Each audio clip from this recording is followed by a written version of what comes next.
Chers membres de BISOP, à la demande générale, voici une nouvelle mise à jour via vlog.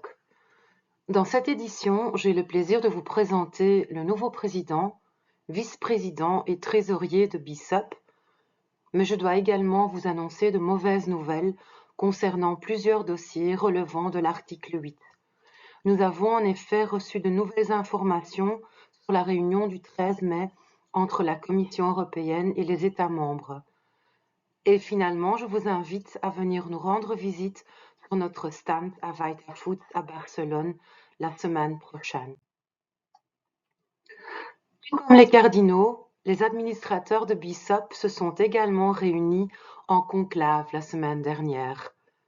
La fumée blanche est rapidement apparue, car Patrick Chiesen de Phytophare a été élu président, Thomas Liénard de BioLife vice-président et Stéphane Vervarke de Metagenics trésorier, et ce pour les 3 prochaines années. Félicitations et merci beaucoup à eux trois pour leur engagement. L'équipe BISOP se réjouit d'une collaboration agréable et fructueuse. J'ai malheureusement aussi de mauvaises nouvelles à vous annoncer. Le 13 mai dernier, une réunion importante a eu lieu entre la Commission européenne et les États membres, au sujet des dossiers relevant de l'article 8. Je commencerai par l'acide alpha-lipoïque. La Commission européenne souhaitait initialement proposer une interdiction totale. Mais suite à une action du lobby coordonné de l'EHPM et de Food Supplements Europe, elle propose désormais de placer l'acide alpha-lipoïque sous surveillance communautaire, sous scrutiny. L'industrie dispose ainsi de 24 mois pour prouver la sécurité de l'acide alpha-lipoïque. L'expérience acquise lors de précédentes mises sous surveillance communautaire d'ingrédients nous enseigne malheureusement que les études de sécurité, aussi solides soient-elles, ne sont souvent pas retenues. La bonne nouvelle est que le secteur dispose de 2 années supplémentaires pour utiliser l'acide alpha-lipoïque. Pour les monacolines présentes dans la levure de riz rouge, la Commission européenne proposera donc une interdiction totale. Lors de la période de scrutiny de mise sous contrôle communautaire, l'EHPM, avec le soutien de BISOP, de certains membres de BISOP et de quelques professeurs très renommés, avait présenté un dossier solide, mais celui-ci n'a pas été jugé suffisant par l'EFSA. L'interdiction semble donc inévitable. Dans le dossier des dérivés hydroxyanthracéniques, la Commission européenne attendra le jugement en appel dans la procédure d'annulation introduite par Synadiet et BISOP. Le jugement est attendu pour fin 2025.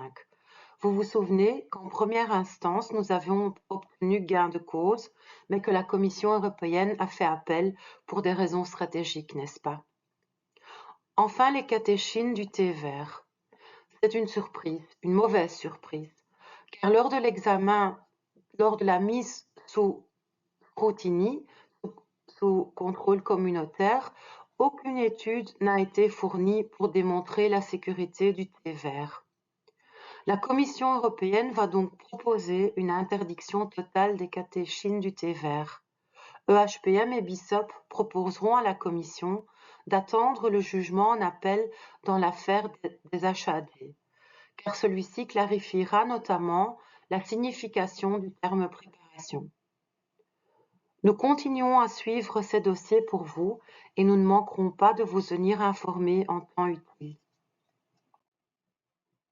Pour finir, toute l'équipe BISOP se réjouit de vous accueillir la semaine prochaine sur notre stand 3C 158C au Vitafoods à Barcelone. Nous y organiserons une clinique réglementaire afin d'aider les entreprises à résoudre leurs problèmes réglementaires, comme vous êtes habitués avec nos services. Hasta pronto en Barcelona.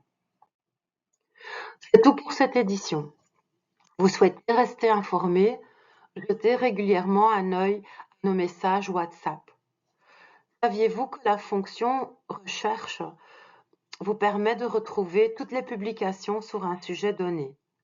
Tapez par exemple l'allemand dans WhatsApp et vous trouverez en un clin d'œil tous les articles consacrés à l'utilisation de l'allemand. Vous souhaitez retrouver facilement la dernière édition du Monthly Update? Rendez-vous sur notre page d'accueil de notre site, tout en haut dans le carrousel. Et n'oubliez pas de nous suivre par notre page LinkedIn pour rester informé de tous les événements à venir. En juin, nous ouvrirons les inscriptions pour notre grand congrès Future of Food Supplements. Restez à l'écoute. À bientôt.